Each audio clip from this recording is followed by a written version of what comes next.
So we're going to hear from eminent experts in the field on land and the constitution, especially with a focus on solving land conflicts in India. I'm not going to presume to introduce the panel because I'll let Namita do it. Namita is the expert in the field and also heads our land rights initiative. Namita, can I hand over to you? Good evening, everyone. Welcome to the last, but hopefully not the least, panel of the day and of the CPR Dialogues conference. Fortunately, we have a very distinguished panel to bring to a close what I think has been a fantastic lineup of events over the last 2 days. We have on this panel Mr. Shyam Devan, who is currently senior advocate at the Supreme Court of India. He's known to law students from my generation onwards to the present generation for his volume on environmental law and jurisprudence. He has been a passionate defender of civil liberties in many cases, including the Aadhaar and NAS Foundation cases, and most recently before the Constitutional Bench hearing competing interpretations of Section 24 of the new Land Acquisition Act of 2013. We are also privileged to have Mr. K.P. Krishnan, who is at present chairman of the Committee for Cross-Border Insolvency. He retired recently from the Indian Administrative Services after serving Government of India in numerous positions, including as Special Secretary, Department of Land Resources, Ministry of Rural Development, and also having served in the Government of Karnataka and at the World Bank. Then we have Dr. Usha Ramanathan, who is an internationally recognized expert on law and poverty.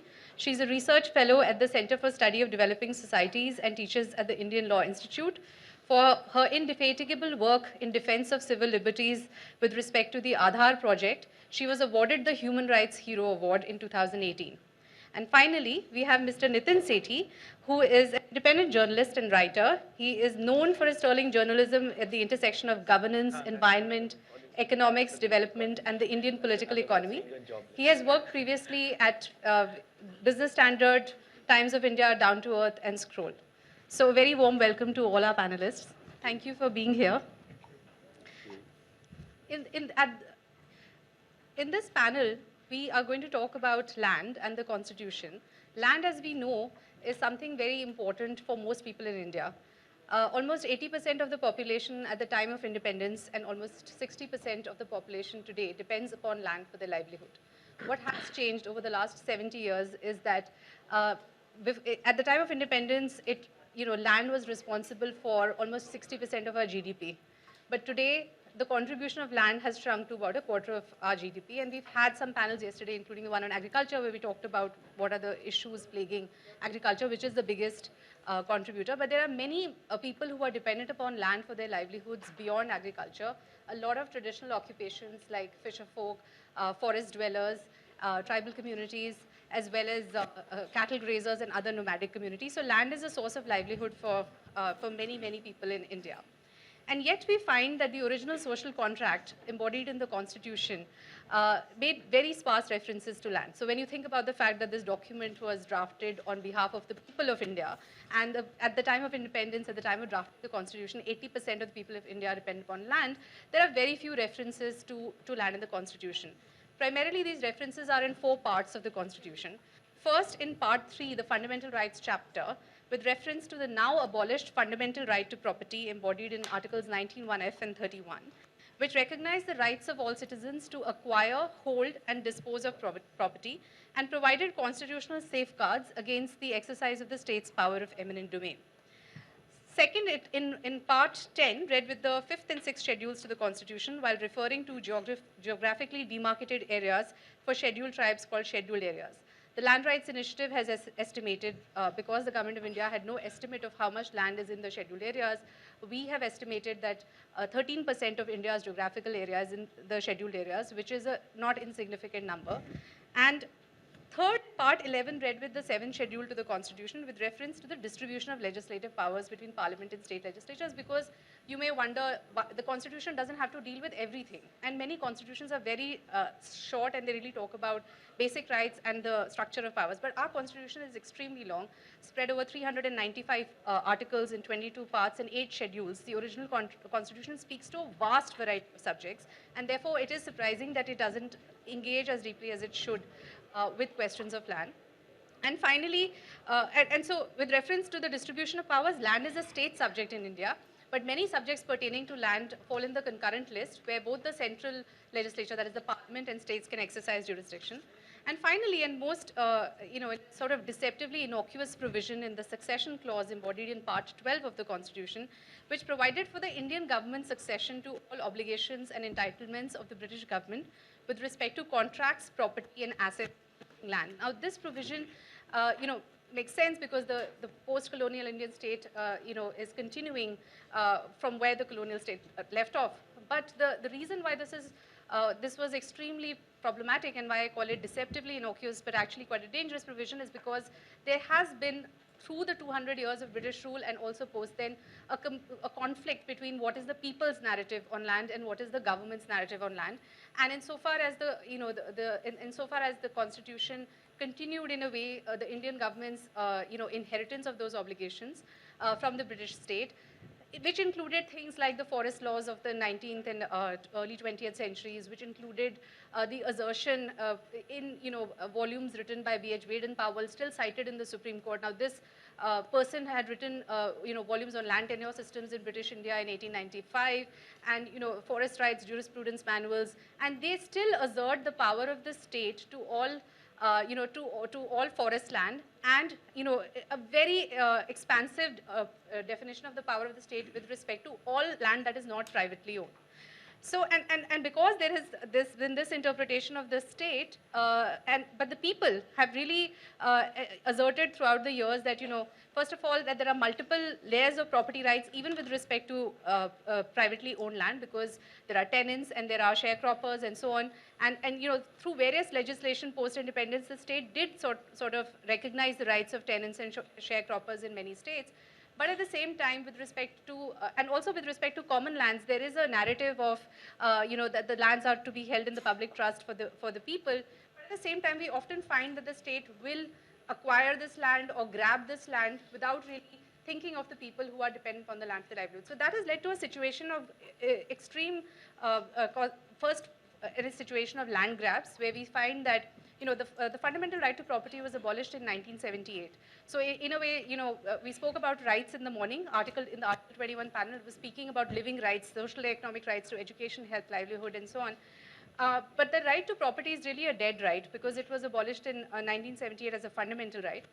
And the reason why it was abolished was because the government said that, we are not able to redistribute land and carry out land reforms, and so the right to property is actually hurting the poor. What we have found at the Land Rights Initiative is that over the period since 1978 has seen far greater land grabs and concentration of wealth in the hands of a few, as compared to the time when the right to property was intact. So given this scenario, it raises questions about, first of all, did the original social contract do enough to recognize the rights of the people with respect to land?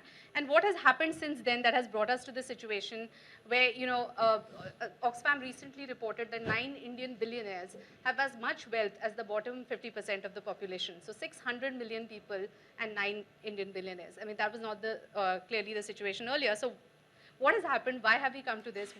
Who has failed us? Is it the Constitution or our political establishment, our government, our courts, our civil society? And how do we sort of,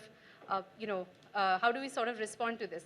This panel is also celebrating the work of the Land Rights Initiative now in its 6th year. And, over the past decade, I and the Land Rights Initiative team, we have been trying to understand land conflict in India, because it is extensive. 7 million people, as documented by Land Conflict Watch, are affected by conflict over land. Land disputes are the largest sets of disputes in courts, of which land acquisition is the largest set. So 25% of all Supreme Court cases over the last 70 years have been with respect to land, of which 30% have been with respect to land acquisition. So there's a lot of conflict and dispute with respect to land. And we've spent the past decade trying to understand the reasons for that conflict, and we've documented some of that in our reports on land acquisition and the land rights of scheduled tribes in scheduled areas. We want to also use this panel, and I'm very fortunate that all of you have really helped us in thinking about our work at various points of time. And I really hope that the next decade is spent in sort of coming up with answers to how do we begin to think about solving this conflict. So, with that, I will, start perhaps with Mr. Krishnan. And Mr. Krishnan, as I said, land is a state subject in India. But at the same time, we see extreme centralization of power across all domains, across all matters that are within the state list, and land is no exception. You were at the Department of Land Resources, which has been involved in a land records modernization program for the last couple of decades. And while you were there was a lot of focus on digitization of land records, which is still continuing. And, so I wanted to ask you how much of land policy in India is determined at the state level? How much of it is, dictated by the center to the states? And, if the answer is more centrally dictated than less, is that a good thing or a bad thing? And what are the reasons for this? I mean, is it the general centralization of power that we've talked about in other sectors? Is it because of the availability of financial resources? And what are the incentives or disincentives of a bureaucrat like you and others to work on behalf of the state in carrying out processes of land rationalization and for the purposes of development, while at the same time adopting a people-friendly narrative as opposed to a people-antagonistic narrative? Thanks, Namita. That's a lot of questions, actually. So if you can respond in 5 minutes, that'd be great. Then you have to give me a set of multiple choice, A, B, C, D, none of the above type options. But I'll try and answer only a few of them. A, I do not disagree with you on the general point about the tendency of all federal governments, including the Indian one, to increasingly centralize subjects. I think there are, in some cases, good reasons for this. For instance, technology may now render a lot of goods national public goods as opposed to regional or local. So there could be a good set of, analytically good set of reasons why things should be dealt with centrally. That's a general point I'm making. I'm disagreeing with you on your observation that in the case of land, that has happened. The land acquisition part is a concurrent list subject. Acquisition and requisitioning of property is list 3 of the 7th schedule, but land itself is list 2. And my personal view is that on most land issues, the government of India simply does not matter.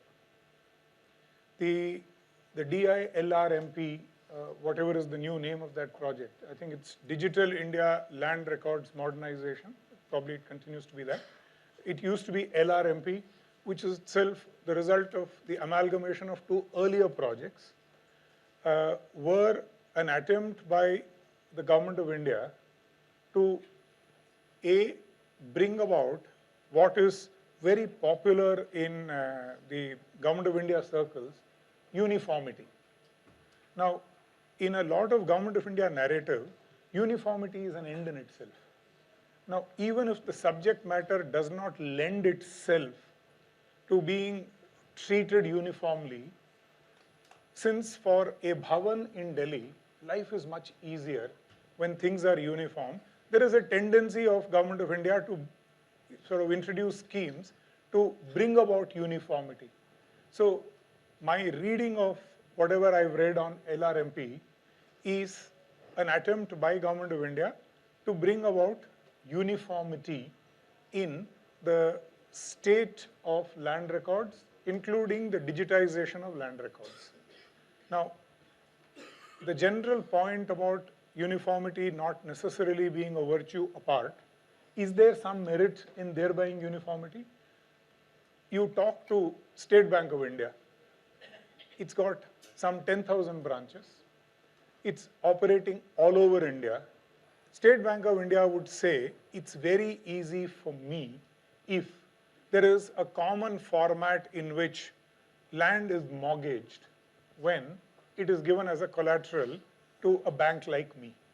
For a lot of external investors who are planning, external as in external to the state, it could be even external to India.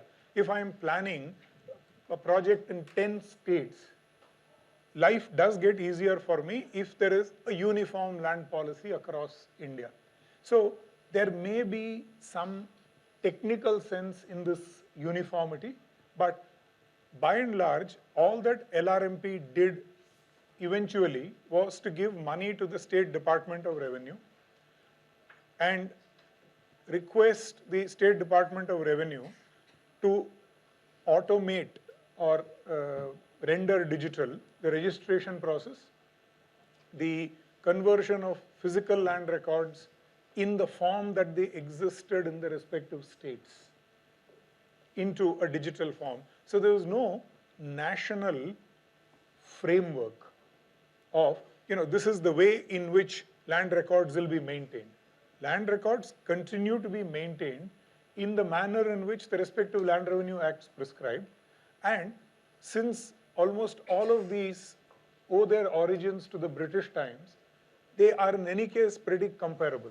There isn't much of a difference. A column may move from 11 to 14, vice versa, but fundamentally they all captured the same amount of information, same set of information. So I disagree with you that in land there has been actually a serious role played by Government of India.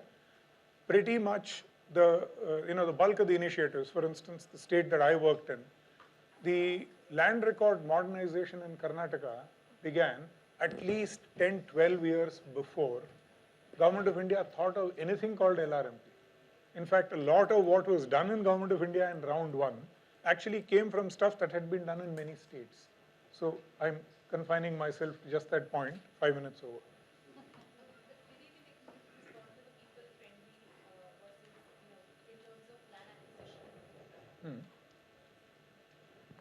Yeah, in terms of land acquisition in particular, we had this conversation before in the context of a land acquisition report, where you said that the incentive structure to adopt a people-friendly approach towards land acquisition is very limited. In other words, there's more incentive to actually get the work done in a way that may not necessarily be people-friendly. The new Land Acquisition Act, not so new anymore, to actually characterize it as people-friendly is a bit of a misnomer. It's just doing what I think any basic legislation should be doing. You're depriving somebody of a right to property. It brought in a due process which is slightly stronger than what used to be the case earlier. And in simple sort of one or two sentences, if one were to summarize this large act, it now mandated that you should do a social cost benefit analysis before you take the first decision on acquisition, yes or no. This is hardly, I think it's not worth calling it people friendly, because I thought this would be the absolute minimum requirement before you deprive anybody of right to property.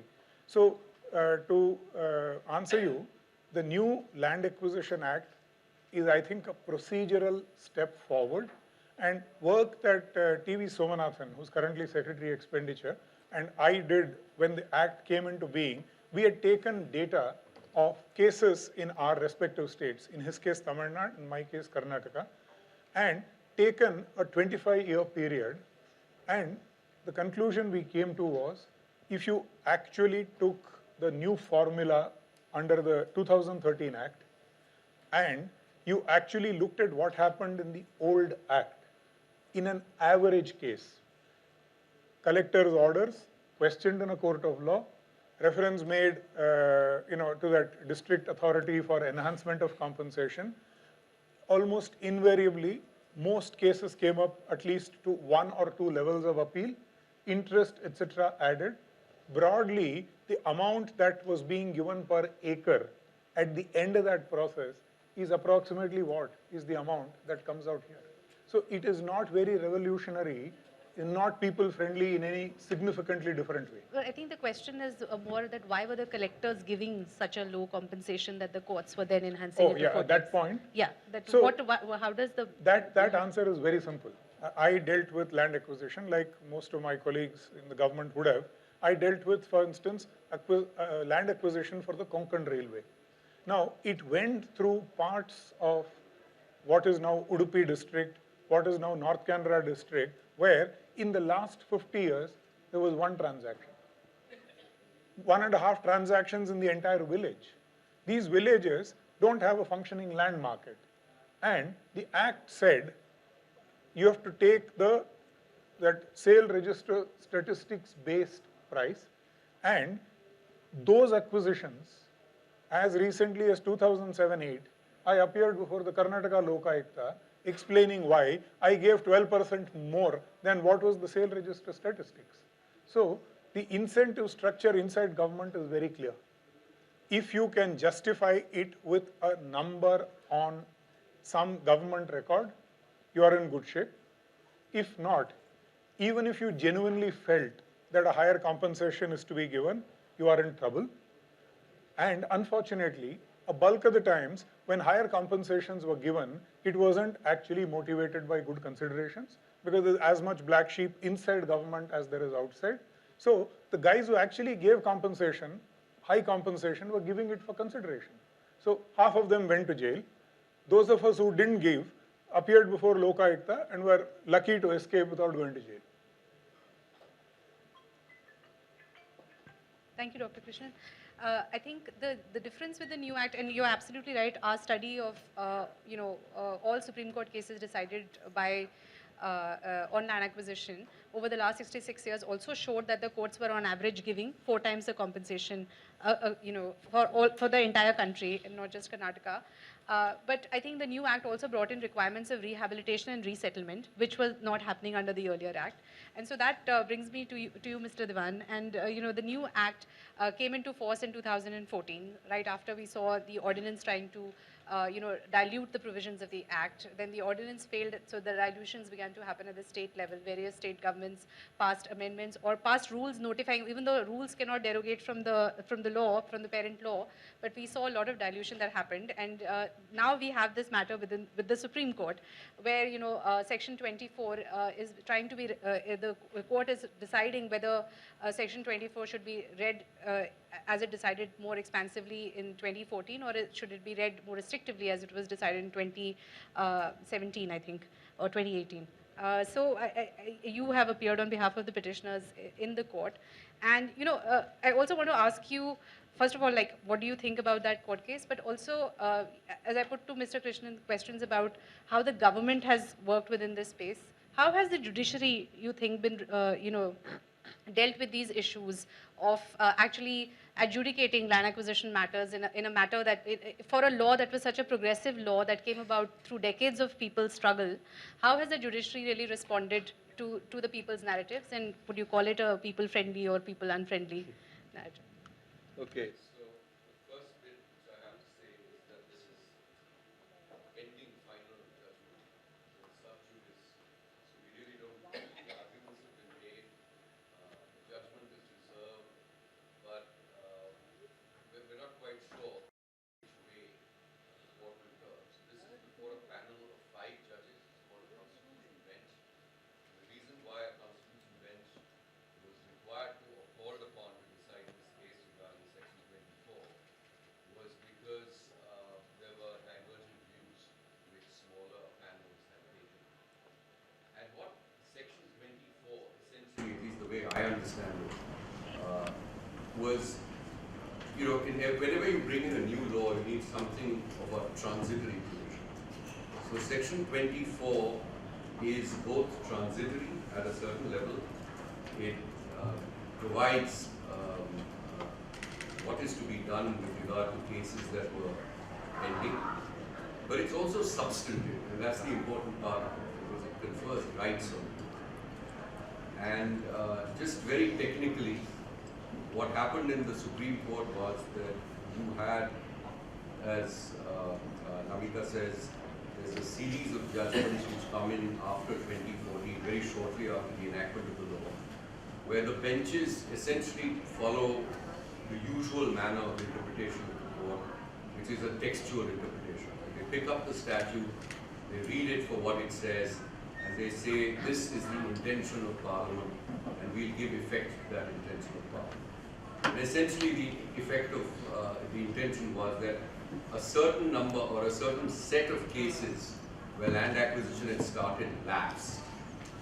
And that was obviously to the advantage of the landowner, because the landowner got the land back, and it was left open to government to reacquire or proceed under the new act, which would mean further safeguards and additional compensation. That was essentially where the matter lay, until the government started finding that this was causing a great degree of inconvenience. And the inconvenience was of 2 or 3 types. The first was obvious, which was in terms of the compensation amounts go up. The second was that they were finding that certain projects were in jeopardy, which is a genuine problem, because you might have had situations where much of the project is complete, and then all of a sudden you have this lapse kicking in, and then what happens? You just abandon the whole of the project, or you somehow complete that segment. And the third aspect, which was also, I think, troubling the court, was that while the section is, I think, reasonably clear, it doesn't deal with certain contingencies. So it says, for example, that if a party continues to be in physical possession, this is the plain textual meaning, continues to be in physical possession, then the land acquisition would lapse in certain situations where the award was more than 5 years old. But the court's very anxious and says that, look, sometimes you have situations where a party is in physical possession, but the government is paid compensation. So surely you can't have a situation where a party hangs on to the compensation and retains the land. And there is no provision in the statute for issues like this. On the Constitution bench itself, there were issues which were, because it was the experience of these 5 judges and they came from different states, and there were situations, for example, I remember one of the judges saying that, but in some situations in West Bengal, I mean, the whole bridge has come up, but compensation hasn't as yet been paid. So what do you do in a situation? So I think the court's going to have to deal with these situations. The court is, so this is one aspect of it. More money, should we be allowing all these people to get all that much more money? Second, should we be allowing the whole thing to lapse, and therefore the state starts not only all over again, it has to go through, jump through a couple of other hoops which are now provided under the 2013 Act. And then of course that problem I mentioned with respect to projects which are partially implemented. How do we deal with that? Then there's another big area, and here I hope we've been able to sell it to the court, but it didn't seem particularly receptive, at least when I was arguing the matter, which was that because the old system was so extraordinarily unjust and unfair, people invariably went, to court and tried to hang on to their land. And what's wrong with that? And they obtained stays in the process. And they obtained, status quo, injunctions of different varieties, and then retained the land. Now you have a number of provisions in the statute which say expressly, when the legislature wants to exclude the period of time where there is a pending litigation, Parliament says so. It says so using clear words to that effect. But the court here finds that this is too much of a burden on the state, and we therefore want to somehow interpret this particular section 24 to exclude entirely period during which matters were pending in lower courts and there was some sort of a stay which was operating. And the court is thinking of invoking a doctrine that the act of a court should prejudice no person, which is a doctrine in equity, seldom, according to me, applied in interpretation of statutes. But this, I think, gives you a sense of the drift of how far the court is willing to stretch to restore the original status quo and to bring back rather than move forward. Now on that, since that was another part of the question, I'll just quickly respond to that. I think we have at present a strength of 34 judges in the Supreme Court. So a couple of them have retired, so maybe there's a current strength of 32 or 31. And there's a roster. So cases generally go according to that roster. And the personality of a judge, because you have such a lot of discretion when you're in the Supreme Court, is no appellate forum to really direct you. So discretion has a huge role to play, particularly when you're sitting on a panel of 5.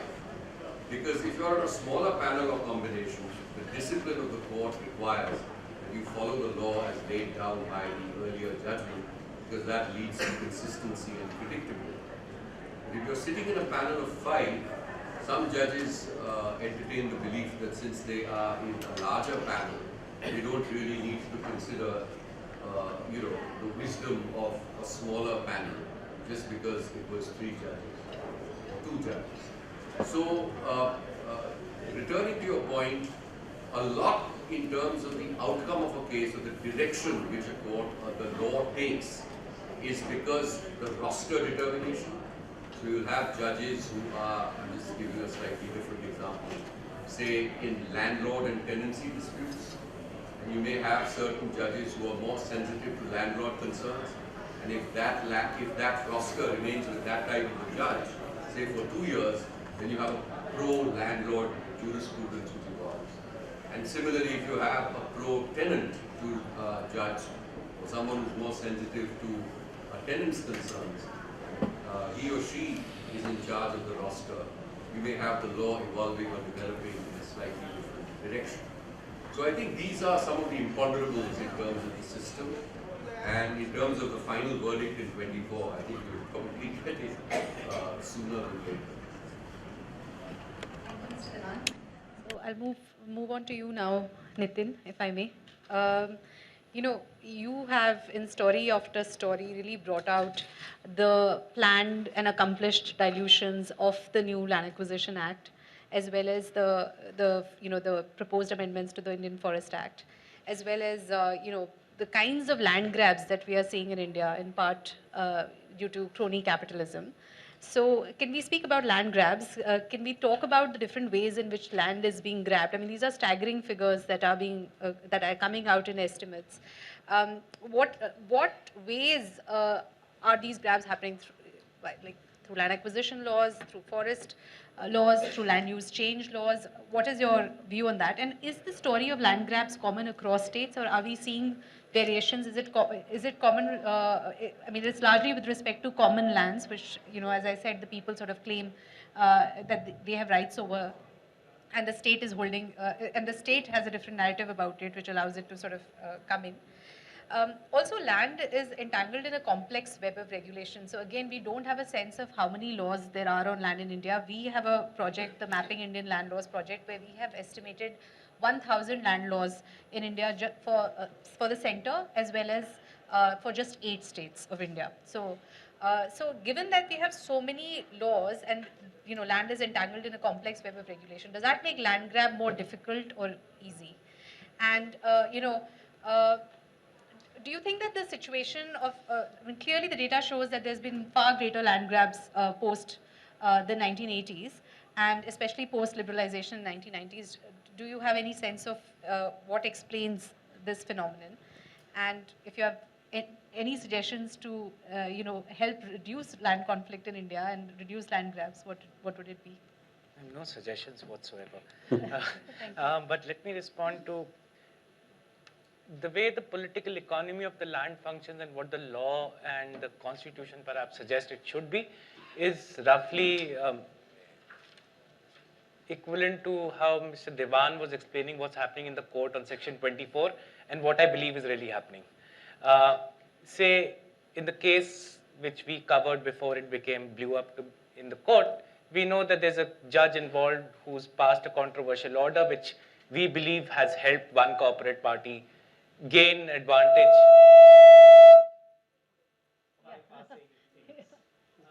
That's court has taken note. I hope it had actually warned us that it'll put us behind bars for talking about these things.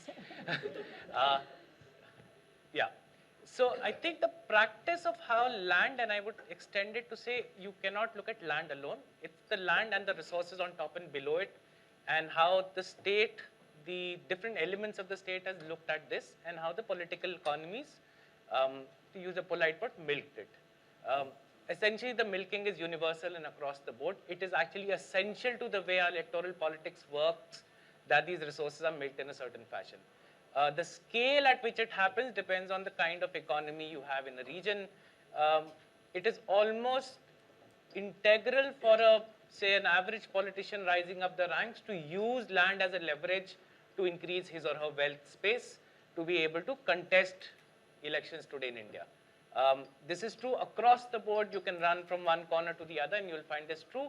In fact, in areas where you believe there are no land markets, this is even much more true. Say in areas like Arunachal and Meghalaya and Nagaland, you'll find actually land markets are quite active. Just that the Indian state does not have a hand in it. The local citizenry has developed its own innovative ways of doing this.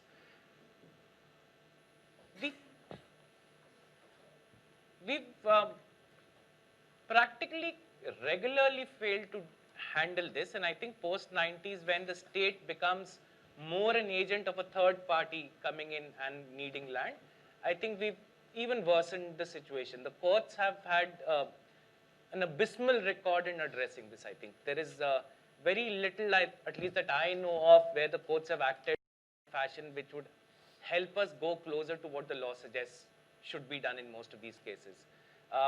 If you look at the complexity with which, say, the courts have held on to arguments which particularly relate to lands and resources of relatively what you'd call marginal communities, say the tribals, Adivasis, Schedule 6 areas, and the Dalits, you'll find the court at times does not have a benign view, it actually has a malignant view in which it looks upon these accesses of societies to lands and resources which are theirs, which it acknowledges and then goes over to run over these almost by right. Say the case on the evictions of the tribals, which was a year or two ago, where the court summarily orders eviction of what it believes are encroaches of 2 million families en masse. It's the largest eviction order I have, in at least my reading, across the globe by a state or any state agency done. And the fact that it only reacts when it finds the political class is now finding it difficult to chew this upon, and then retreats very quickly when they find that both the government in power as well as opposition have, because of different circumstances, come together to say some things. If you look at, this is one-off case which is large in scale, therefore the court is able to respond and we look at it. But if you look at across last 20 years of jurisprudence on environmental regulation, the court only comes to the aid of what you think is a marginal community when it believes the state is also on the same side. So Vedanta, for that matter, which is why Vedanta remains an exception. That you will not find that case being used even very often by the Supreme Court itself to do similar justice in other matters. I think whatever little's been done in some sense to protect the access and the rights of the marginal communities to their lands and their resources, and I use this word theirs very proactively, has largely happened thanks to some progressive politics outside what we think is the law, what we think is the constitution. And in some cases, say in regions in Northeast, I would like to believe it's happened because the state and the law do not apply themselves or are unable to apply themselves in those regions. And the markets, the forces of, say, market liberalization haven't reached the Northeast very well. You will find, say, in regions completely contrary to the arguments that we make on this side of the chicken neck about digitalization of land records and how it would help, communities in the Northeast have proactively ensured there's no cadastral service ever done. That allows keeping the state out of your pockets, make sure that you can negotiate amongst yourselves. It created a local elite of its own, but I call it almost like a decentralized corruption, which is better than a centralized corruption in some way. At least the local elites are making money instead of me sitting in Haryana and Delhi, which is what normally happens. If you look at the story of resources that grow on these lands or sit under it, I think it gets even worse. It gets far more drastic, it gets uglier, and it gets uglier with time. And I'm not being pessimistic, but these states' ability to understand what are resources, how they are actually already fought over, how there is a market for these resources, that they're already claiming, there are claimants over these resources. I think the state's ability has been almost zero on it for very long. And when the state does realize there is value in it, it turns to nationalizing it and overtaking it for its own purposes. You can look at, say, the trade of bamboo across entire India when the market started falling. The government steps in to set up its own federations and, corporation that starts now not only doing timber production, but also bamboo production. Uh, Mainly supplying it to the paper pulp industry and the wood industry simultaneously, with the aid of the Supreme Court, which actually sanctions how many ARAs will be set up where in the country, including every village. Actually, a Supreme Court judge is deciding where you'll have an ARA ghar, so timber can be cut down. So we've actually gone from a period where we at least pretended to be benign to where we've actually, I think at this stage, we've come back to that the notion of environmentalism and sustainability is being used against the marginal people here to again usurp lands and resources. And I think that's the cusp at which we sit, and that's what needs to be undone at this stage. I won't even go into the argument of what the Constitution provides or does not provide in matters of land. I think whatever our writers of the Constitution did at that stage, credit to them. But the fact is, I think they look at lands very in a differentiated fashion, but they do not see either the sense of equality or equity at all embedded in the way they look at resources, lands, and access of different kinds of communities. So say the treatment of Adivasis, or what it eventually comes to be called the scheduled tribes, that you cannot distinguish between the rights in the Schedule 6 areas and the Schedule 5 areas and the different regimes that are practiced. That the Constitution does not accept or understand the differentiation between customary practices, religious practices, and traditional rights. That it does not actually have a very sophisticated understanding of what these three different things are. I think whatever they did in the last 75 years, we've done little to improve upon it. And that, I think, is a bigger problem than what the writers of the Constitution did at that point. I think they did what they did. Thank you, Nitin. So now I turn to Usha. Usha, you have, consistently adverted to the theme of invisibilization of the people through eminent domain, and you've talked about impoverishment as a process, a systematic impoverishment through displacement that is embedded in the law of eminent domain, as it has been articulated through the 1894 Land Acquisition Act and so on, to the new law. I'll pose the same question that I did to Nitin, that what do you see is the difference in this process, in the processes of impoverishment and immiseration that we are seeing and the displacement that is happening, and your views on the new land acquisition law and the FRA, to what extent did they succeed and to what extent they have failed. But also, your work on Aadhaar and your work on displacement generally has highlighted state failures in protecting individual liberties, which is why, for the purposes of this panel, because we are in a situation today where we are seeing decimation of other rights that are still in the Constitution, like the rights to, life, liberty, and equality. And it is not to say that this is the only time where we are seeing that decimation, but the original social contract is clearly, under attack in various ways. So, given that is the context, and you've highlighted state failures in protection of individual liberties and presented a rather Orwellian picture for the future with respect to what Aadhaar can do and what we can achieve and what we can lose through the process. So can you speak about the similar assault that you see on land rights through processes of economic development? Nitin has mentioned a little bit about this, the development juggernaut, where development itself is reified as something which is, which is greater than anything else. We are even talking about a right to development now, whatever that means. So, and this is now aided through technology, mass surveillance, and criminal law. Is this really unstoppable? And in your view, again, if there are any suggestions for what we can do for the future, that would be very welcome. And, Nitin has highlighted that, whatever faith we may have, we don't have in the government, we have even less reason to believe to have that in the courts. Who do we have faith in? Who do we have faith in? I'm not going to answer that question because I actually found this whole thing of technology a question of faith. You had to believe and it had to be treated as the new God, and that's not a God I'm able to worship. So I just won't go down that route.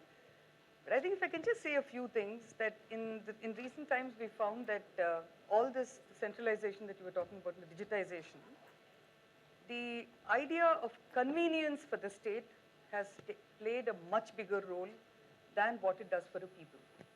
So people have to pay the price for the convenience of the state. So if technology will help that happen, and if it will take some of the responsibility off state functionaries, then they are happy to adopt the technology. And one of the places where we see this is this phenomenon called disintermediation, where earlier, if you were asking about the collector earlier had to make an effort to find out whether a project was all right where it was, and listen to the objections of the people in that area. And unlike our general conversation, the Land Acquisition Act was not only about those who owned land.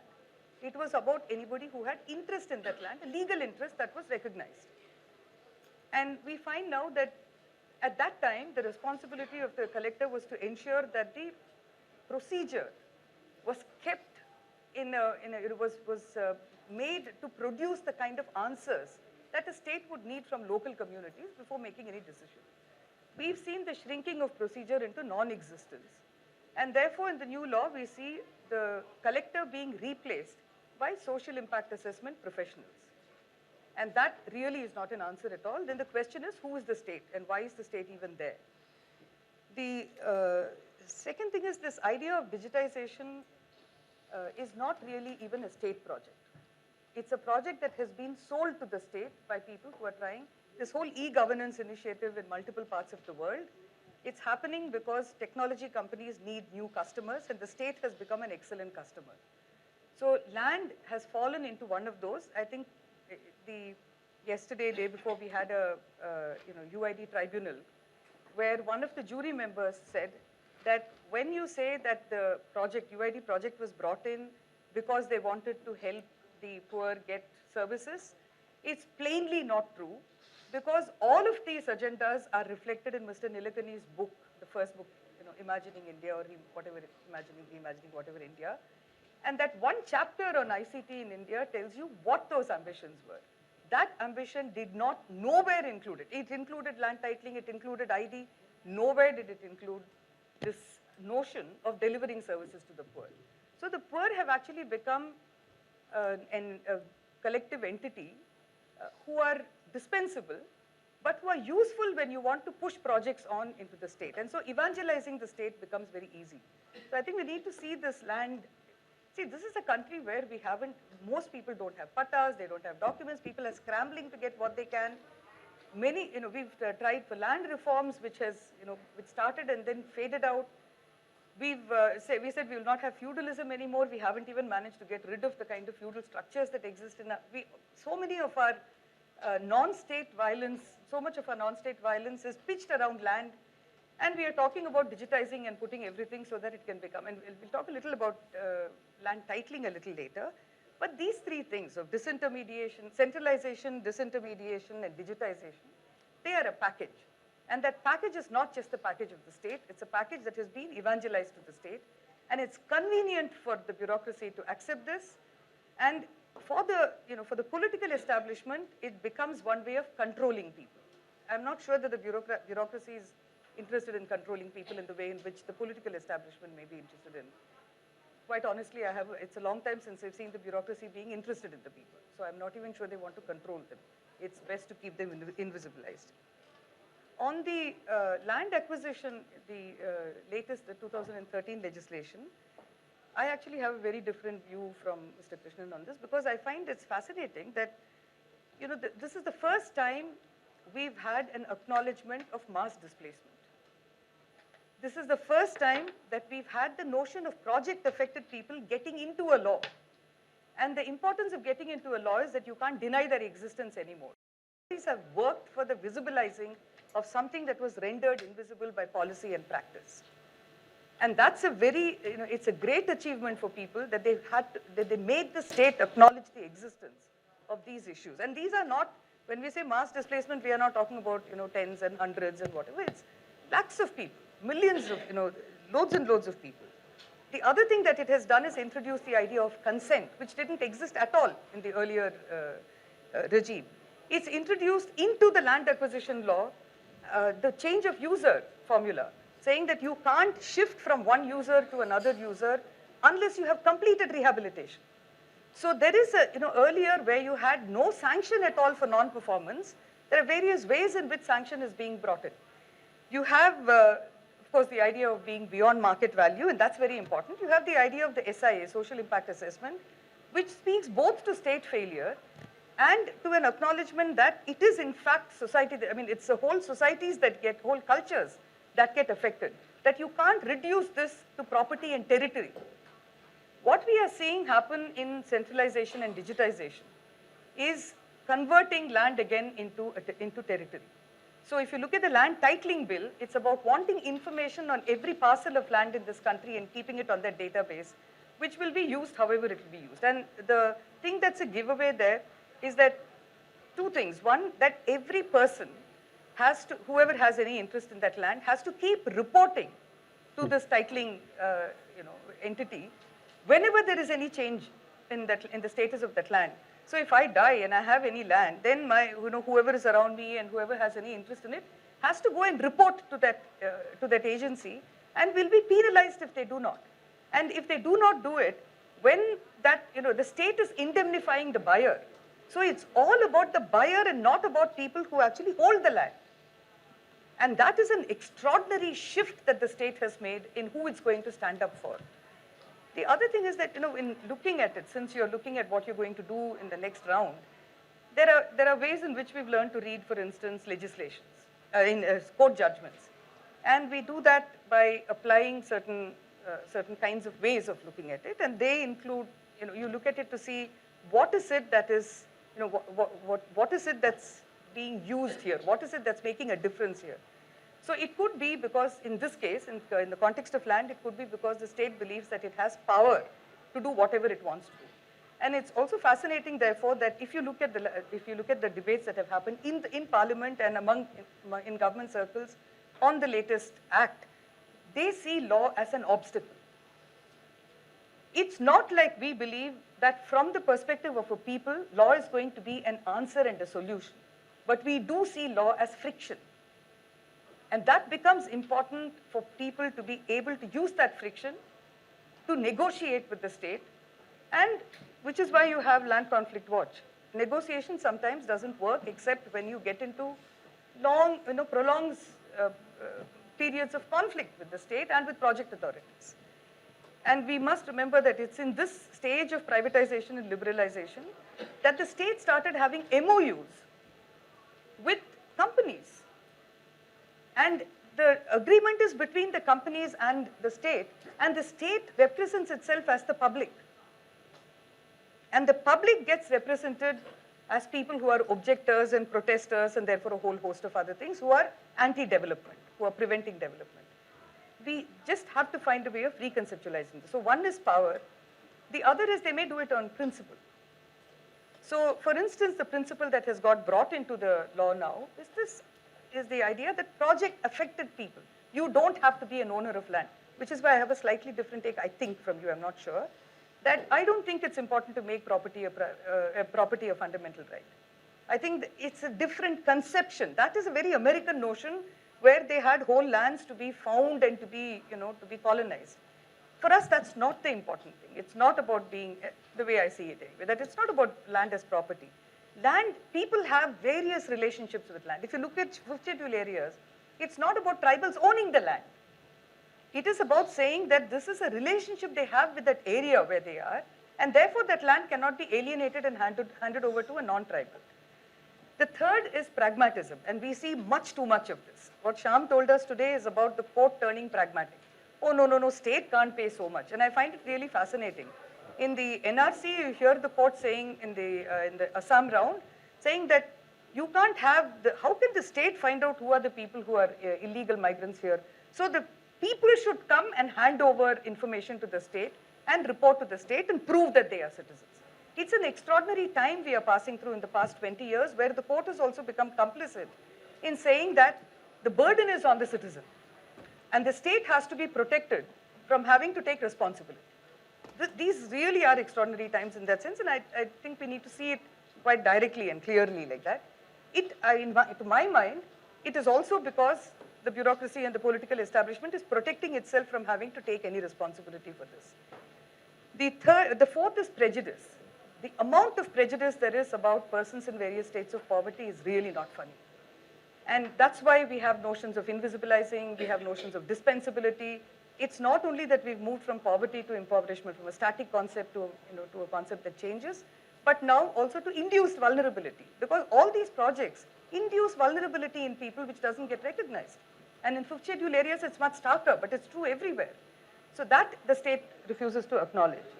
And the last is practice. We say we've been doing it like this all along, so we continue doing it.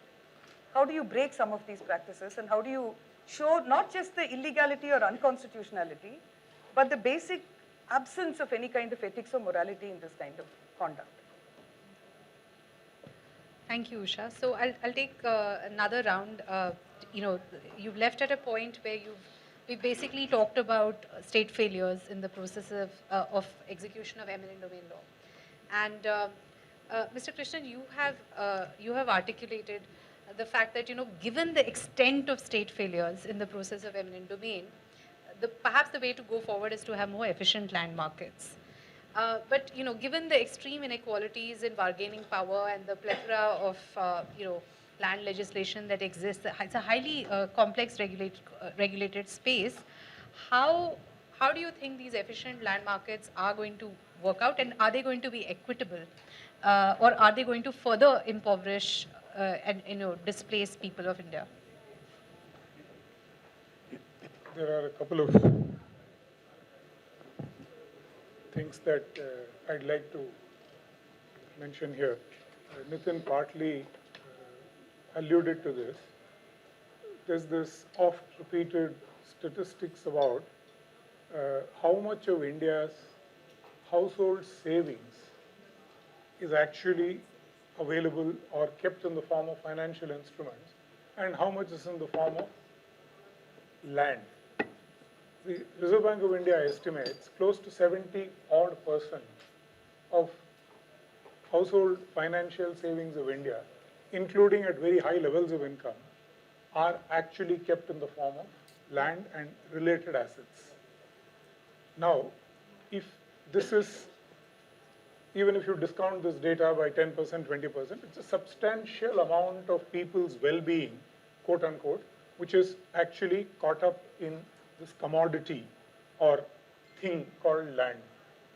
Now, if this is factually true, exchange of land and rights on land is no more a matter of choice. If I have land, I have kept it for a certain purpose, and a well-functioning market is about the only way in which I can realize the value of this commodity or this asset. So having a market is, I think, not a matter of choice. I think what is a matter of choice is creating a market which functions well for everybody, including for those where a priori it's unlikely to work in their interest. Obviously, any market works well for those who can participate in the market. So if I'm in an asymmetric power situation, I'm in an asymmetric information situation, markets will not work well for me. So this point needs to be sort of understood. Markets potentially can work, and in reality, there is a market for everything, even when things are legislatively banned. He alluded to the Northeast. I know about Bangalore. There is a live market in getting your BDA notified land denotified. This market is being operated by the mafia, backed by civil servants, development authority officers, and politicians. So the reality is there is a market which is functioning, and I think we need to figure out how to design this market in a manner that it functions well for everybody. And I come back to a question which we had asked last time. I think it is, in my personal opinion, beyond dispute that India will need more factories, India will need more urbanization, India will need to create more cities, India will need more electricity, India will need more roads. So land for all of this will need to come from some other existing use. Would you rather that this be done by land acquisition or by people willing to contract with each other. My preference is for the latter. Thank you, Dr. Krishnan. So we, you've highlighted the fact that India needs more. I mean, there is a debate about the trajectory of economic development in India, but certainly what we do have is intense pressure on the environment and natural resources, and globally a conversation about climate change.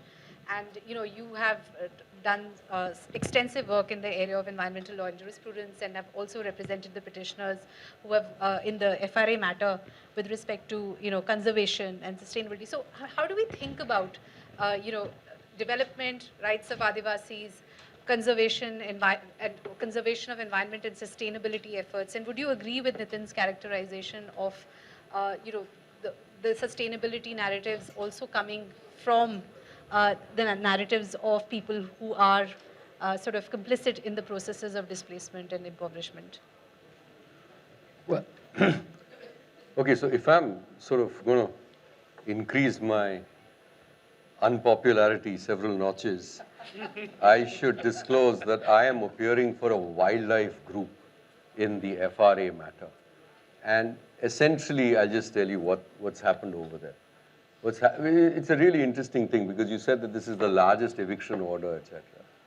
What some of these wildlife groups find is that the latest satellite imagery which they're able to lay their hands on, comparing it to when the FRA Act came in force and today, is huge swathes of what, at least through the satellite image, appears fairly pristine and well-kept forest, is and has disappeared.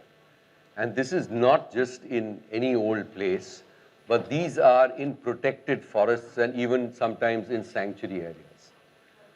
So when the wildlifers were really sort of pretty upset about this, which is when we started looking at the law. And this was touched on by Namita initially. What the FRA Act does, and this is probably, if it is at all vulnerable, this is possibly one of the grounds of vulnerability, that it grants eventually pattas both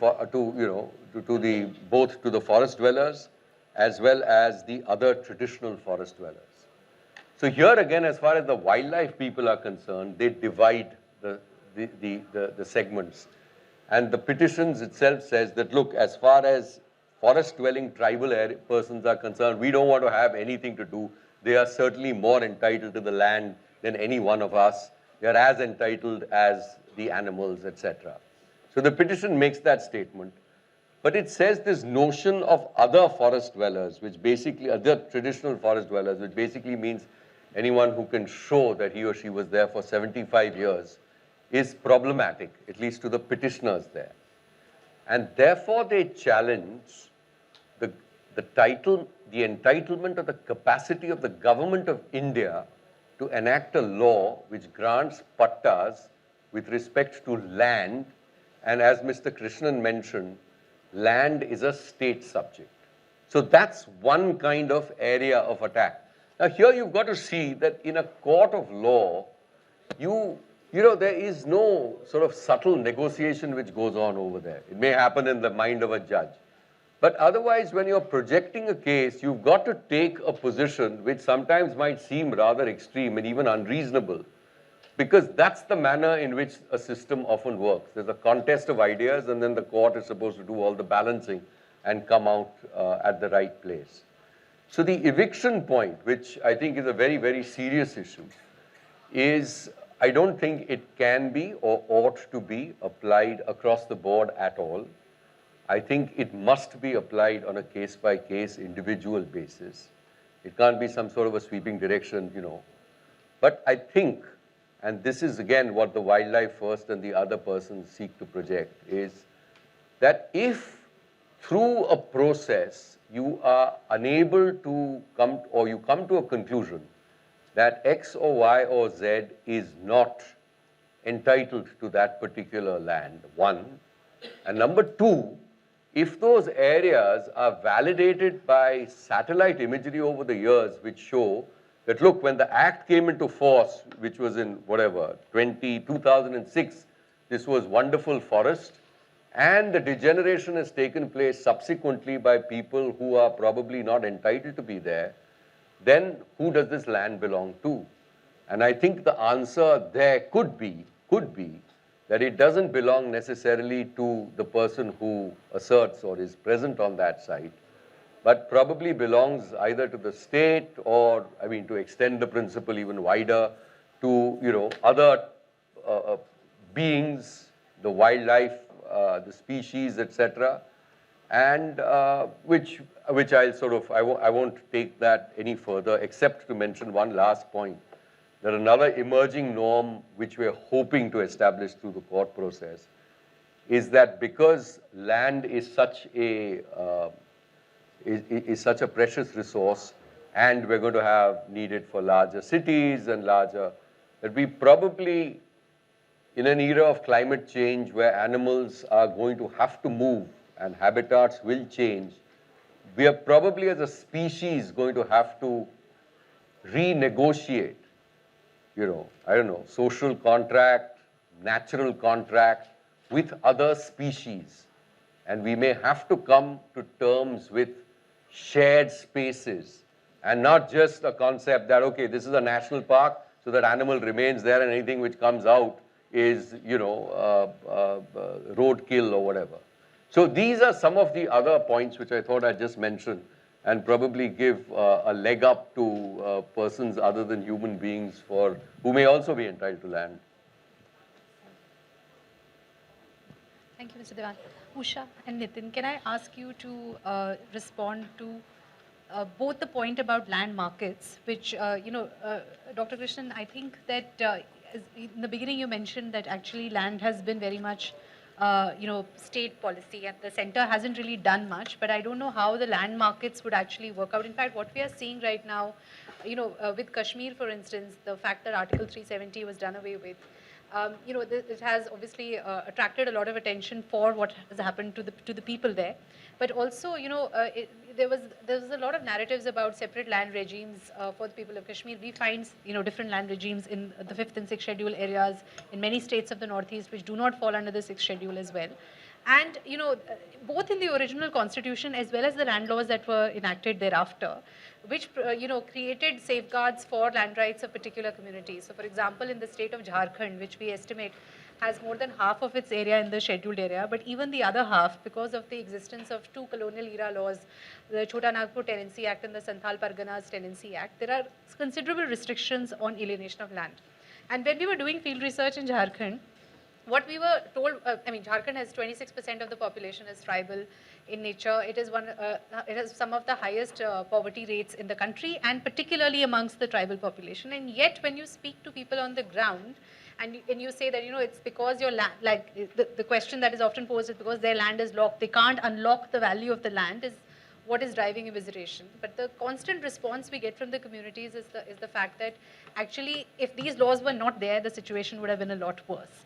So can I ask you to reflect upon, what land markets can do, in terms of good and bad for India, and also on the point that Mr. Devan, raised about the fact that, is our model of development sustainable, and whether the sustainability narrative, which is an important narrative to contend with, whether we can have that along with the rights of Adivasis and, other traditional forest dwellers without massive displacement, eviction, and impoverishment.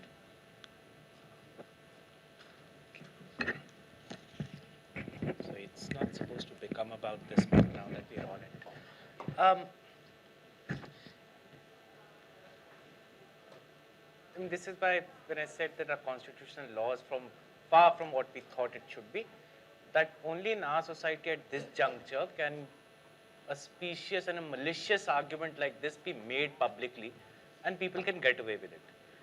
In most other developed societies, if you talked about displacing whatever volumes, forget the volumes, displacing indigenous people from their lands in the name of preservation or conservation or whatever you want to conserve, which is an aesthetic. What you want to conserve is an aesthetic.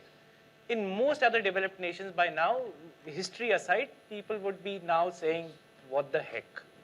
It's only in India that at this juncture, when we think we have a democratic society where we have special laws protecting rights of people, etc., that a judge of the Supreme Court can even entertain the idea that a satellite will tell you whether a person has lived in that forest or not and has access to forest or not. By plain simple logic. You would think a person's right as under the NRC process is driven by saying, provide evidence, have you lived here, has your grandfather lived there, etc., etc. The same judge, while says this is the proof that you want to say, is also saying the satellite is telling me you did not live here. Now, plain logic, that is stupid. The fact that the judge can entertain this idea and on the basis of that believes he or she can get away by first saying remove all encroachers and to term them as encroachers, and there he's valid. We do have a law and statute that calls people who actually own these lands as encroachers. The fact that the government has allowed that law to exist, the fact that the Supreme Court believes it's part of the constitutional nature of what we have as democracy, the fact that two wildlife organizations can go and pretend that this is what environment and sustainability is about, to my mind, it's a notion of an elite describing and capturing space in the name of aesthetics. It's not environment. Sustainability does not mean you evict millions of people from the place, because if you started doing it, forget the fact that I have any moral gumption about it, if I did evict 2 million people tomorrow, 2 million families per se, what happens to them? Who are they? Where do they go? If you extend this project a slightly further away, you come to the NRC process. You land up in exactly the same process when we elites then get slightly problematic about it because it's going to hit us as well. As far as this happening to the tribal average community, we are not bothered because there's 2 million tribals going away. And it might be plus minus 500,000 here or there. We should not look at that volume. We can do a little less and we'll be fine with it. The fact that we can have this argument to begin with, for me, is abhorrent. I mean, I who come from certain part in my own life, to me that you can sit upon judgment upon my life and tell me because you want to save a certain tiger, you will eviscerate my community, I will just not allow it. And therefore, I say that the fact that this has not happened so far, because the law allows it to happen, is because we have not allowed it on the streets of this country. It's not because the court has protected our rights, either in Schedule 6 areas or in Schedule 5 areas or outside that where we've lived. We've protected it by playing our politics, which sometimes a friend of mine calls the cunningness of the underdog. If we know the game is built against us, then we do what's required for us to survive. And we know it's not a winning game. But will we play it till the end? Yes, we'll play it till the end. Will we shame you for coming to the court with this kind of argument? Yes, we will shame you. Because that is the only tool left with us in these provisions where you have a Forest Conservation Act and IFA standing from 1927 and a wildlifer who can go and say, no, I didn't want 2 million people displaced, I was okay with 1. And he thinks his morality is par, it's not. And the only way I'll win this game is by winning it on the streets with my politics, by making sure I make my electoral politics more responsive to me by whatever tools I might have. So if it means not having a cadastral survey in Meghalaya and Arunachal for last 70 years, in fact, officers who went for cadastral surveys got killed in those areas at certain times. It was to make sure that this does not happen in Schedule 6 areas. The cost, if you actually see, is there. The people in that region have paid by blood for that cost to maintain the rights over the land, which Schedule 5 tribals could not because of histories and the way we got accepted into the society. The accession of the Northeast lands into India under different contracts and negotiations allowed us certain privileges, but in the last 75 years, those privileges have come at the cost of our children. But we've only won it not because the court said AFSPA should not be there in the Northeast. We won it because our politics ensured, despite that, we continue living with a certain degree of pride, knowing the ultimate game is lost, and we might be in a client-state situation, but the client is not a fool.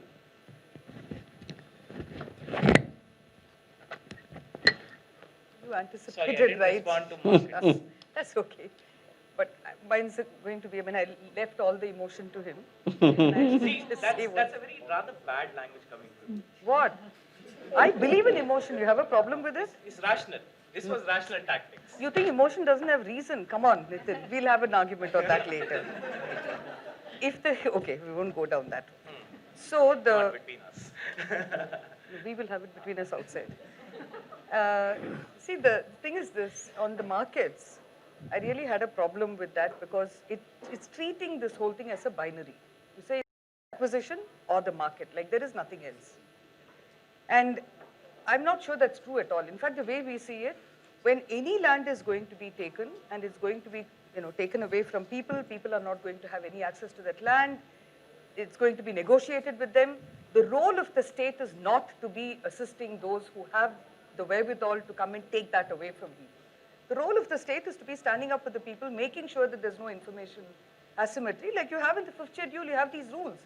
And the fact that many administrators have not worked within that, like you mentioned Vedanta, but actually it's amazing that in Orissa, the Orissa Mining Corporation keeps coming again and again to the Supreme Court saying, allow this to happen. They are only contractors. We are allowed as the state to take over tribal land for a public purpose. And there's no, I mean, okay, I'm coming to shame now, but it's okay. There's no shame in this process, which is why it's a good thing. So on the forest, I think, Shyam, it's too reductionist, your argument. It just doesn't work. And it doesn't work for many reasons. We've had the forest regime for the longest time. If you really wanted to attack something and protect the forest, it should have been the Forest Conservation Act. Because it calls itself the Conservation Act, but what it does is shift the locus of decision making about diverting forest land for non-forest purposes to the center. So it is validating this idea of diverting forest land to non-forest purposes. And we don't seem to have any problem with that. We keep allowing that to happen. But it's not new. The people who are easiest to defeat are people who are not seen, and you defeat them through state policy. They may not stay defeated, but we do that. So even when you take the forest, the other thing is the assumption that it's the forest department that has been protecting and saving forests. Where did we get that from? Where has the state been doing any saving of forests? If you didn't have these communities, what would you have? And the third is that, suddenly we are believing that the state will be doing a very good job in figuring out who is entitled and who is not. That exercise will be perfect, and therefore we can depend on it to say who is the person who is an encroacher inside these areas and who is entitled. And as we've seen, I think as the case has gone on, it's been shown time and again, and it's been admitted by states too, that it's so imperfect, that process, that the number of people who are being denied rights that they are entitled to is far greater than those whose rights are recognized. This is not a law that was brought in to just change certain relationships. It's a law that was brought in because certain communities had been rendered illegal by the Forest Act and had been kept illegal, which is why we call it a historic, it's recognizing the injustices that history has shown us. So you can't put that aside with a kind of, this purity in environmentalism is causing severe divisions. And the other thing is going to court with it. Who manages to go to court? Who does a court listen to? How much does a court know how a tribal lives? How much are you being able to project to the court who these tribals are? We have a Section 5 in the Indian Forest Act. If we really wanted to do something about the forests, we should be asking the state, this whole CAMPA money that's getting diverted to all kinds of things, that should actually be going under Section 5, where local communities can preserve their ecology. And we had, right in the beginning, the early years of our country, we had agricultural extension work. You have science, you have laboratories, you take that to the people and share it. They'll pick up what they know is sensible where they are, and they leave the rest out. We've never done anything like that with forests. We've treated forest dwellers and those who are dependent on forests. The forest department has perpetually treated them as laborers for their clearing up of the forests and the rest, or they've treated them as encroachers. And that imagination, this case pushes further. That's the problem. On that note, I think we'll open up to some questions from a very patient audience.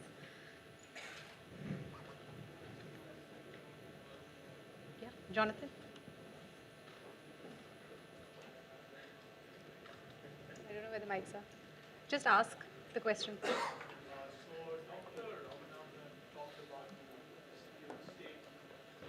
So Dr. Ramanathan talked about the complicity of the state with extractive entities. And today and yesterday, we've heard a lot about state capacity and building state capacity. I'm wondering, are there any models for examples of sort of positive, expansive state capacity, which has a sort of also a positive impact on land rights? Or do we sort of see a consistent model of a rapacious, extractive state with regard to land rights?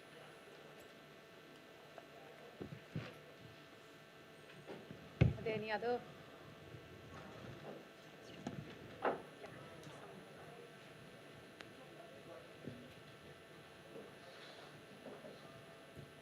Hi. So my question is that when we look at this question of land, what is central to the problem is the relationship between the state and the community, and on who constitutes the state, whether the state is the uh, preserve of the elite who will decide and think what is an imperative or a normative thing to do. So is there a possibility of this community either engaging with state on a more equal terms or becoming part of the state in some way? And this is where it relates to Mr. Nitin's suggestion of electoral politics and fighting on the street and going above the formal notions of law. So just wanted to think out loud and know your thoughts, especially from the left on the panel, about the same.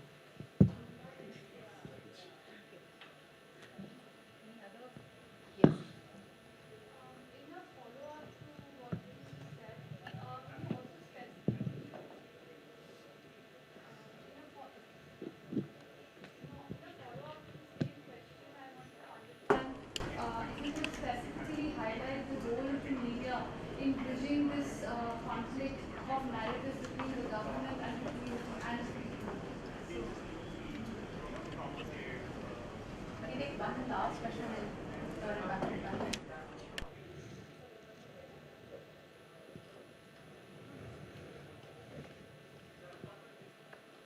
Can I ask all of you to respond in 1 minute to the questions asked here, or to any of the questions or disagreements that have come up with in the panel?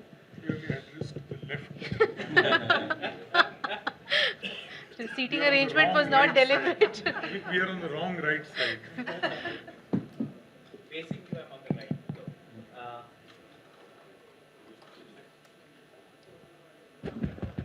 Right. I think what you're asking is what's the nature of a regulator which might be better, or a kind of regulatory framework that might be better. At least from the little I've studied, you find that in emerging economies or economies that have gone through this range of transition, whether in the 60s, 70s or now, they've all faced these challenges. I think what they've addressed, and progressively as the scale of economies improved and nobody else has done it much better, I would think, is when in the regulatory framework you bring transparency and accountability as a default. What's happened in the last 10 to 15 years, I think, is we've believed in these benign gentlemen, mostly gentlemen, coming and creating a regulatory framework or something, and a regulator. The regulator is chosen by another committee, and therefore, as Mr. Krishnan constantly keeps saying, you try to find gods who will elect the right gods, and the incorruptible people. But the fact is, if you look at across the spectrum in how the regulators in India have worked, and not just in issues of land, say, you look at GST right now, you look at, say, the insolvency code that's come in, you find that everything else seems to be in place except for accountability and transparency. The more you ramp these two elements up, you'll find slightly more responsive system. I'm not so sure that at this stage of our economy, we'll find any grand regulatory framework that's been done better by others. But clearly, we've not even moved in that direction. I think in the areas of land and resources, we've actually stepped away by increasingly bureaucratizing the process in the name of saying it's scientific. And that science has been used actually in a way to hold discretionary power in democracy by bureaucrats and the political nexus. To respond to the lady who talked about the role of media, I think media has very minimal role, thankfully, particularly at this stage. And I think the fantastic thing has been that society in India particularly has not waited for particularly the English media to respond. Most often they've responded on their own. We've followed when we needed to. Sometimes we've not even followed when we should have morally been following. I think there's only incremental value that media provides. It is necessary, but we've done pretty well even despite having a spineless media for very long. And I think we clearly see it in the process of NRC. We clearly see it in other processes. At least in rural India, you'll find people do not wait for news to be printed for them to come out on streets. They come out on streets and journalists follow them eventually if they can. So I think there we are far more robust, and we shouldn't worry so much about media not being there for the marginal people. It's never been there. I think marginal people have done very well for themselves despite us. For others, I think we need to do a little better. The left is over. It's just having his revenge because I said emotion and reason. So I just want to explain just one sentence on that. Years ago, we were told, don't be sad, get angry. So it's that anger I was referring to. Sadness is useless.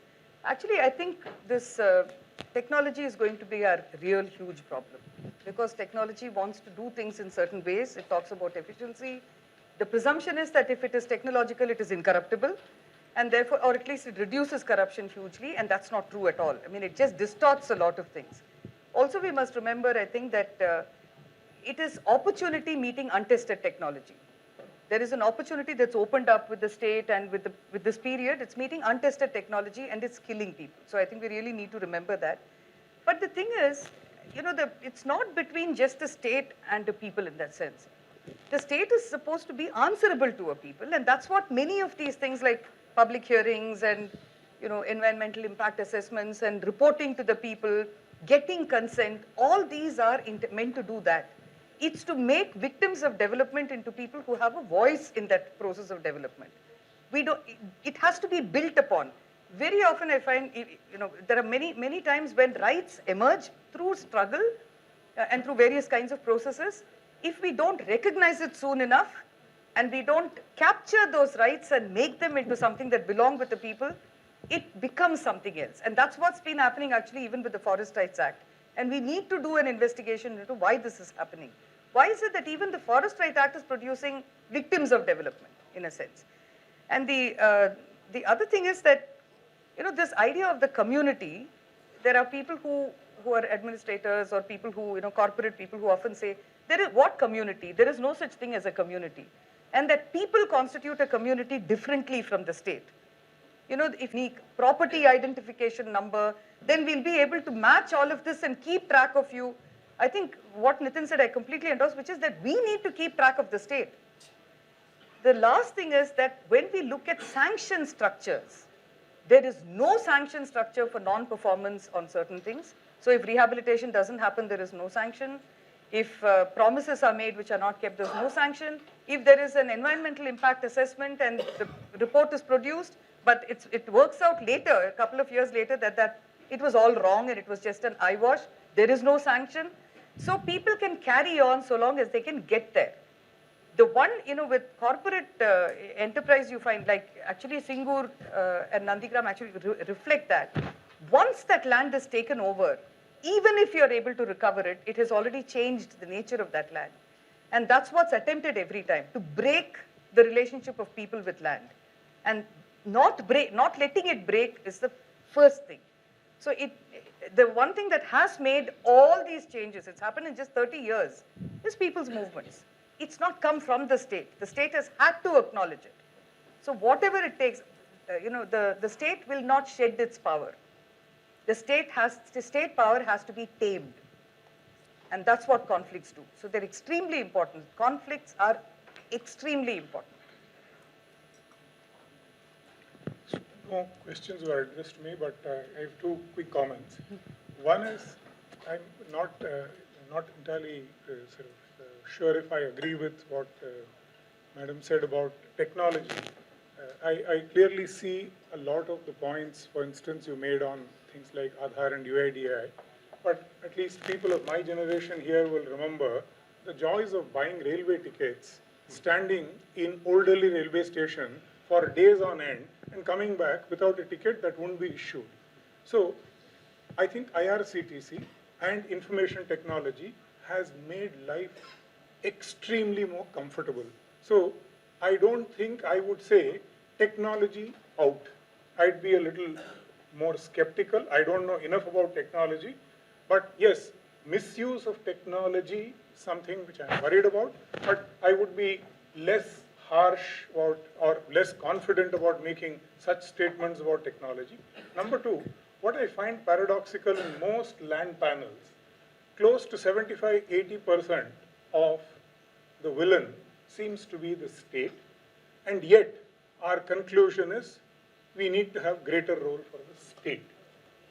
I find that very paradoxical, and I think we need to sort of revisit this point, which is if the state is the villain, I'm not sure how a reformed state is going to be less of a villain.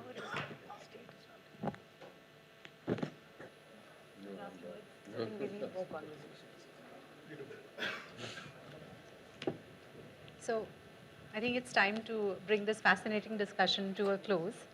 Did you want to say? Just one word. Yeah, okay. You know, two things. One is this idea of the state as the villain. Just to put it out there, since it's been stated the other point of view, which is that it's not state that is the villain. It is state power that is the problem, which is why we keep saying you need to tame the state. And we, you know, if we didn't need the state, we would be talking of dismembering it, which we are not doing. We know that the number of vulnerable communities we have, we need the state to intervene on behalf of people who don't have. That's what the whole human rights discourse has been about. Everybody has human rights, but really, you know, using Animal Farm in a funny kind of way, some people have more rights to more need for human rights and more rights to human rights than others, which is people who have less. And we expect the state to intervene on their behalf. And just a question, there's just one word on technology. It is not, you know, honestly, I've heard this railway reservation thing so many times that I'm tired, because this is some 1990s. It's true we were skeptical, and then it turned out to be brilliant. There's no question at all about it. But IRCTC is not the same as the railway reservation then. Today, they want to commodify our data every time we why would my data have to be commodified? And in this, because we've all worked on land here, we know what the meaning of eminent domain is. And today it's reached a point where they're saying it's not just land, it's not just water, it's not minerals, it's not just forests. People and their data belongs to the state in the same way that eminent domain extends to all of this. So these are not innocent types. So we are not able to see technology innocent. I have a response, but Ushaji must have the last word. No, I won't. we will carry this off. Thank you. So the title of this panel was celebrating the 5 years of the Land Rights Initiative and also thinking about solving land conflict in India. I think given the intense disagreement on this panel, I don't think we've come out with we haven't really come out with how to solve land conflict in India, but I think the strength of this panel has really been the kinds of narratives that we will now definitely see as the way forward, because the work that we've done, the work that Land Conflict Watch have done, have really highlighted in the absence of land data that there is a lot of conflict, there is a lot of resistance which doesn't get captured, as Nitin rightly pointed out, in the English language media for sure, and does not even get enough capture in the regional language media as it should, considering the intensity and the effects of it. And given the fact that we have very little faith in the bureaucracy, in the courts, in the electoral system, in fact, I was looking at, the words that the CPR dialogues have engaged in, and we've talked about accountability, we've talked about lack of state capacity, we've talked about environment, politics and elections, technology and the law. I mean, so land is, and I think that just highlights how important land is, not just a commodity, but really a resource which has economic, political, social, and cultural significance, and on which there are no easy answers. But I do think that what this panel has brought out is the directions in which this conversation is being pursued. State versus markets in eminent domain, environment and sustainability versus the rights of Adivasis and other traditional forest dwelling communities. And I think these are the fault lines where we are going to see much of the action in the coming years. So I thank all of you very much for bringing these issues out in such crisp and both your positions forcefully. It's been a fantastic, it's been a feisty dialogue. So thank you very much for joining us for CPR Dialogues. Thank you.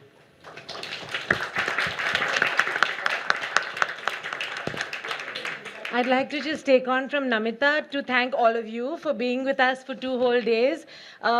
We set up CPR Dialogues essentially, as Yamini sort of outlined yesterday, to see how many of our disparate research initiatives actually talk to each other. And we've been amazed to see that almost every panel has checked multiple of the other boxes in our backdrop. So I think, and that's also because we've had such an engaged audience through the 2 days, an audience that stayed like from morning till evening and sort of engaged with such a diverse range of topics. So thank you very much. Thank you to the panelists as well. And any feedback that you have, we'll be happy to converse with you on that. Thank you for coming, and that brings the event to a close.